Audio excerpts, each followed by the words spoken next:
Good evening everyone. चलतु आज market जावा। आज मन है कि बाहर जिनस खाइबा मु बाहरी पड़ी टे कैमरा सामने टे आसी स्टाइल मार्ली। आम हॉस्टल बाहर जाए गेट पास खातर नेम लिखिली। बाहर को गले आसवा टाइम एटे पकाए। आम हॉस्टल रूल रेगुलेशन एटा। बाहर आमर ये हॉस्टल काम चलती। मु तो मोर चली तेल भाजी आने को रास्तार देखी चाहे जावा उचित। दुकान ले जाए पहुँची गली से आमर भाईना पकड़ी छांटले किसी टाइम वेट कली। फाइनाली मो जिनस मत देदेले। आम हॉस्टल पाखे सबकि अवेलेबल अच्छी से किसी भी टेंशन नियंतनी पिला माने नॉर्मली जाकि आनी हम आराम से।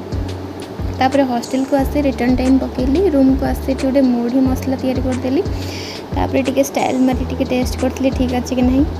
फाइनाली बहुत भल थिला। सिंगड़ा पकोड़ी गोले के बहुत टेस्टी लगिला खाई। तापर टिके स्टाइल मारिक खाऊली। तापर मो रूममेट मोर मिसिक सांग होइके खाइलु। रहुछि नमस्कार। जय जगन्नाथ। भले